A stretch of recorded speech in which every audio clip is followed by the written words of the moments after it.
father to me is not just biological. A father to me could also be someone who has taken that responsibility on for someone else's child, and now that child is theirs. In addition to that, a father could be a community.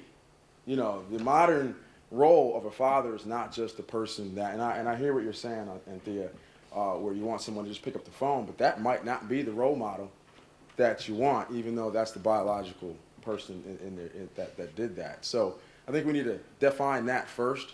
And you know, my father was someone who made me, okay? And you know, I'm thinking about the sports impact that we had and how that developed into who I am today.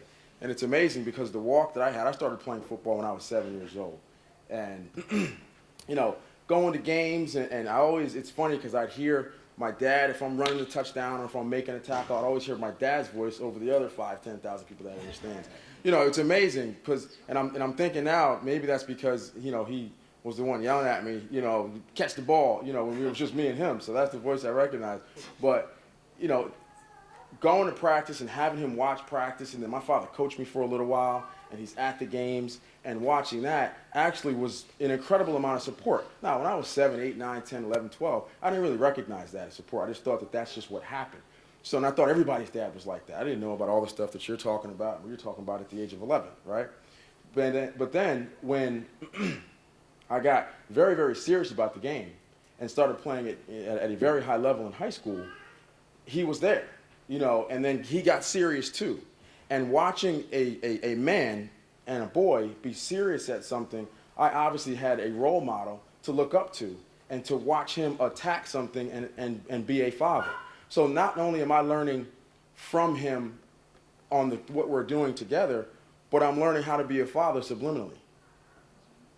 And I don't know if we understand the impact of fathers from, yes, making phone calls, yes, you know, going to the movies and doing homework, but they're also teaching us how to be fathers. My father taught me how to be a husband by watching him be a giant to my mother, you know, and be an amazing and romantic person to her, and flowers. And I remember watching him bring flowers home sometimes because it's Tuesday, not because it's February 14th.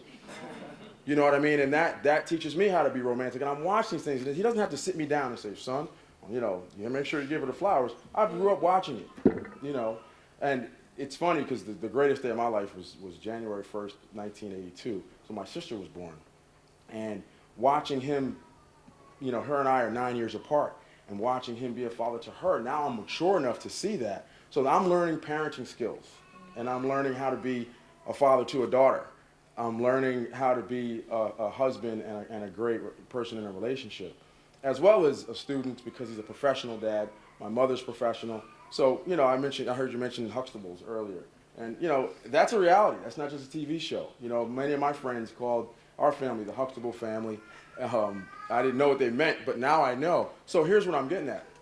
While I'm watching this walk happen, or while I'm going through this walk, I'm also watching the walks of my friends who didn't have fathers, and their fathers were absent and didn't have a positive male role model in their lives.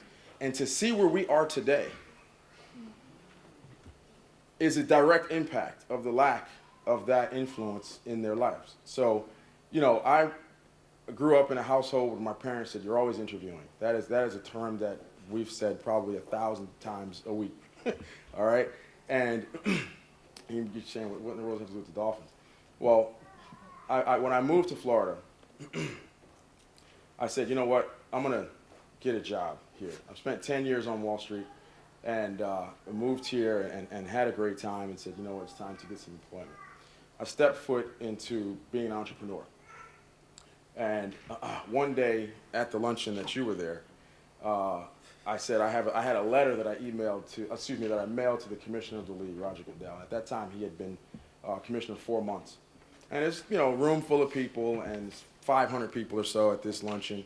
And there was a time where he got up and he spoke about being unconventional, where he sent 32 letters, or excuse me, at the time it was 28 letters to 28 teams for a job, and then 1 letter to the league. And the only people that responded to his letter was the league. And 26 years later, he's the commissioner of the NFL. Fantastic story. And it is an unconventional way to do it by just sending a letter as opposed to filling out a resume and all that filling out an application and giving a resume. So I got up there and you know, there's got to be 30 people, 40 people in line to ask him a question. They're asking about steroids and baseball came up, you know, and they're asking him about all these different players and rule changes and all that stuff. And I'm saying, okay, all that stuff is valuable, but I'm trying to get this guy this letter, right? So I let people go in front of me because I'm like, oh, God, please give me some words, hook me up, because I have no idea what to say.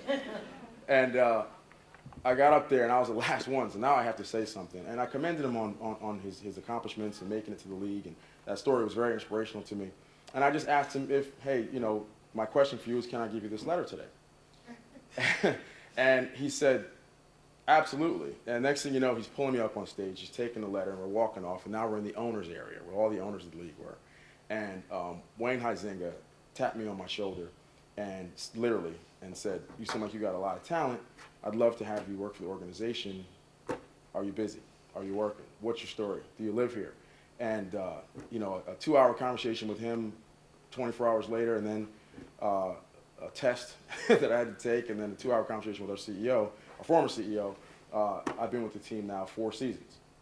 And I have a job and run. Thank you. It is unconventional, and you know what? It's not because me. I appreciate the applause, but it's not me. It's my parents that instilled in me that I'm always interviewing. They made sure that my pants weren't down to here when I went to this luncheon. They made sure that I was well dressed. I might have had this suit on, let you know how old this suit is, but you know, they made sure that I was articulate and I spoke well and I was confident enough to do that in front of all those people. So this is my career. I'll retire with this team. I think it's a great career and it's rewarding.